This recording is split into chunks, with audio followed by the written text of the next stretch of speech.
पता नहीं मैं जो बोलने वाला हूँ तुम लोग उस पर बिलीव करोगे भी या नहीं, but fantastic four movie actual में फैंटास्टिक फोर की है ही नहीं। इस मूवी के मेन कैरेक्टर वाले जितने भी सारे काम हैं उनको ना तो मिस्टर फैंटास्टिक करेगा, ना सूजन स्ट्रॉम, ना द थिंग करेगा, ना ह्यूमन टॉर्च। इवन जो लोग स्पेकुलेशंस लगाकर बैठे हैं कि मार्वल मल्टीवर्स का one of the most powerful being read and सूजन का बेटा फ्रैंकलिन रिचर्ड्स इस मूवी का मेन हीरो होगा, नहीं। जिस कैरेक्टर के बारे में ये मूवी है, जिसे सेटअप करने के लिए ये मूवी बनाई गई है, जो इस मूवी के एक्चुअल प्रोटैगनिस्ट वाले सारे काम करेगा, वो होगा doctor Doom. And I know इस वक्त तुम्हारे मन में काफी सारे सवाल होंगे कि भाई ऐसा कैसे हो सकता है, डूम तो एक विलन है, वो प्रोटैगनिस्ट वाले सारे काम कैसे कर सकता है, फिर ये मूवी तो फैंटास्टिक फोर की है, तो ऐसा पॉसिबल भी कैसे है। तुम बस थोड़ा सा वेट करो, बहुत क्रेजी थ्योरी है, तो मैं सब कुछ एक्सप्लेन करता हूं। तो थ्योरी है जैसा कि मैंने अभी तुम्हें बताया कि फैंटास्टिक फोर मूवी के लास्ट में डॉक्टर डूम गैलेक्टस को मारेगा। अब वो सिर्फ इसी गैलेक्टस को मारेगा या सारों को, वो कैंग का क्या करेगा, एंड अगर वो गैलेक्टस को मारेगा तो फैंटास्टिक फोर अपनी मूवी में क्या करेंगे। चलो सारी चीजों पर एक एक करके बात करना स्टार्ट करते हैं। तो अकॉर्डिंग टू दिस थ्योरी, जैसा कि मैं अपनी पिछली 7-8 वीडियो से बोलता आ रहा हूं कि फैंटास्टिक फोर अपने यूनिवर्स को मरता हुआ छोड़कर वहां से अपनी जान बचाकर भागेंगे। जैसा कि हमने थंडरबोल्ट्स के पोस्ट क्रेडिट सीन में उनके स्पेसशिप को एमसीयू के मेन अर्थ के एटमॉस्फेयर में एंटर करते हुए देखा था, जो कि होगा कुछ यूं कि मार्वल यहां पे कॉमिक से हट के कुछ अलग क्रिएटिव डिसीजंस लेगा, जो कि मैं अभी तुमको बताऊंगा। एंड स्टार्ट में ये तुमको थोड़े से कंफ्यूजिंग लग सकते हैं, बट बिलीव मी, अगर तुम ये अभी नहीं समझे तो मूवी देखते टाइम ये और भी ज्यादा कंफ्यूजिंग हो जाएंगे। So let me explain. Comics में ना मार्वल मल्टीवर्स के हर एक यूनिवर्स में अपना एक अलग गैलेक्टस एग्जिस्ट करता है, और 616 वाले में अलग, 818 वाले में अलग, 2099 वाले में अलग, एंड अपनी मार्वल की मेन अर्थ 199999 वाले में अलग। अब अगर इस लॉजिक से चला जाए तो जो गैलेक्टस हमें फैंटास्टिक फोर के रेट्रो यूनिवर्स में दिख रहा है वो अलग है, जो अपनी फैंटास्टिक फोर की पुरानी मूवी में दिखा था वो अलग था, एंड मार्वल की मेन अर्थ वाले यूनिवर्स में भी अलग ही होगा। But come to think of it, don't you think कि अगर मार्वल के हर यूनिवर्स में एक अलग गैलेक्टस एग्जिस्ट करता है तो वो कितना कंफ्यूजिंग हो जाएगा। Let me tell you why. तो अब तक हमने एमसीयू एंड कॉमिक्स में जितना भी जो भी कुछ देखा और समझा है वो ये है कि इनकर्जन्स कभी भी सिर्फ दो प्लैनेट्स के बीच में नहीं होते। इनकर्जन्स हमेशा दो यूनिवर्सेस में होते हैं जिनका कोलाइडिंग पॉइंट दोनों यूनिवर्सेस की अर्थ होती है। एंड अगर आने वाले 8 घंटों के अंदर अंदर किसी एक अर्थ को डिस्ट्रॉय नहीं किया गया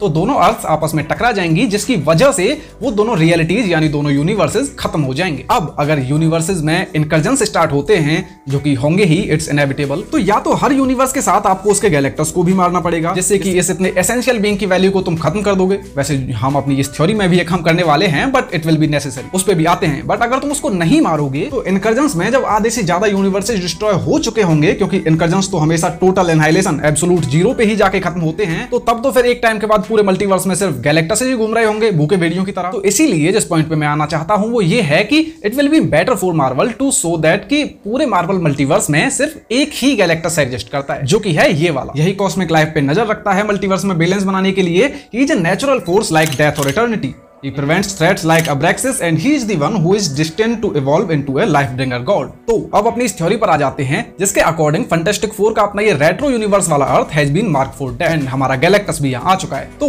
रीड रिचर्ड्स एंड उसकी टीम जब अपने सारे घोड़े दौड़ा लेने के बाद भी इस गैलेक्टस को नहीं रोक पाएंगे तो ये लोग अपने प्लेनेट को मरता हुआ छोड़कर वहां से भाग जाएंगे। क्योंकि जैसा कि अभी हमने एक उड़ती हुई लीक सुनी भी थी कि फैंटास्टिक फोर अपनी स्पेसशिप में बैठकर अपनी जान बचाने के लिए कहीं भाग रहे होते हैं, जहां सूजन अपने लेबर स्टेट में होती है, and read Ben and Johnny को बोल रहा होता है कि स्पेसशिप को किसी ब्लैक होल की तरफ मोड़ लो। जब बैन उससे पूछता है कि भाई तू पागल वागल हो गया है क्या, सोर्स क्या है, तो रीड कहता है कि ट्रस्ट मी ब्रो। तो इन लोगों के वहां से भाग जाने के बाद अपने दी अपॉर्चुनिस्ट डॉक्टर डूम भाई साहब को एक चांस दिखेगा लोगों की नजरों में हीरो बनने का, एंड अपनी पावर्स एंड अथॉरिटी को एस्टेब्लिश करने का, एंड वो अपने इस चांस का पूरा फायदा उठाएगा। एंड हाँ, डॉक्टर डूम इसी यूनिवर्स का होगा। ये मैं इतनी श्योरिटी के साथ इसलिए कह रहा हूं क्योंकि भाई डॉक्टर डूम हमेशा से ही रीड रिचर्ड्स को अपना राइवल मानता है। मानता क्या भाई, वो है उसका राइवल। वो अपने बैटल वर्ल्ड में भी सूजन को जब अपनी वाइफ बनाता है तो वो सिर्फ उसे इसलिए नहीं बनाता क्योंकि सू बहुत खूबसूरत है। उसका एक रीजन ये भी होता है कि ये रीड की बीवी है, मतलब हमको चाहिए। ये रीड के बच्चे हैं, मतलब हमको चाहिए। ये रीड का साला जो भी कुछ है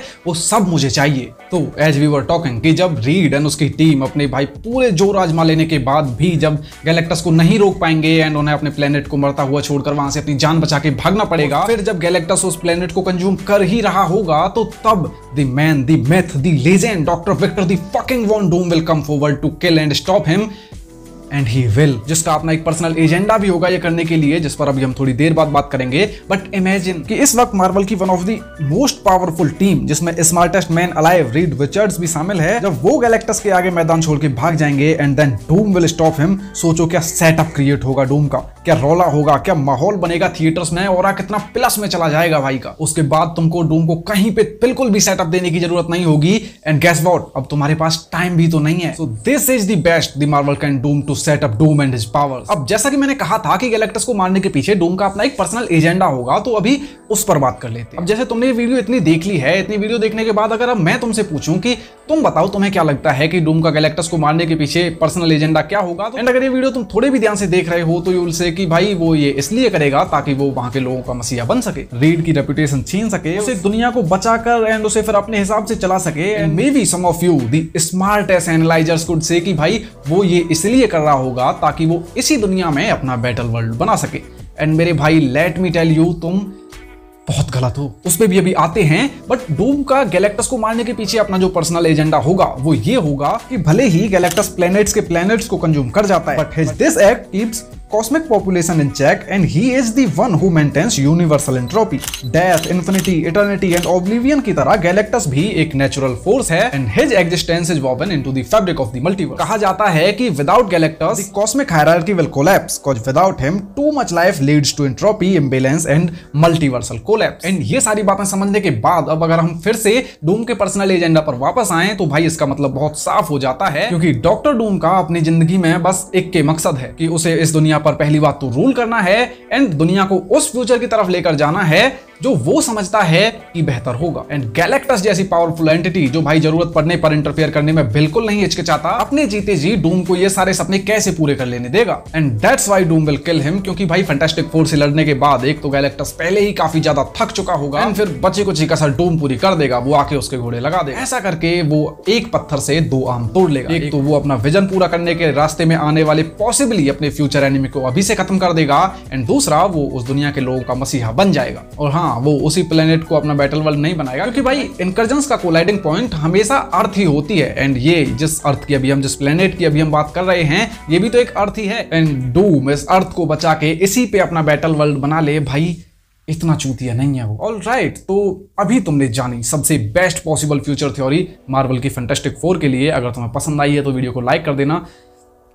तुम्हें लगता है कि मेरी थ्योरी में अगर कुछ कमी थी तो फिर तुम मुझे नीचे कमेंट सेक्शन में फॉर श्योर बता सकते हो। एंड अब अगर तुम्हें जानना है कि मैं इतना श्योर क्यों हूं कि थंडरबोल्ट्स के पोस्ट क्रेडिट सीन में हमें जो स्पेसशिप आती हुई दिखी थी कि, तो मैं इतना श्योर क्यों हूं कि भाई उसमें फैंटास्टिक फोर के चारों मेंबर्स ही हैं, तो अगर तुम जानना चाहते हो तो फिर मेरी ये वाली वीडियो चेकआउट कर लेना। And bye.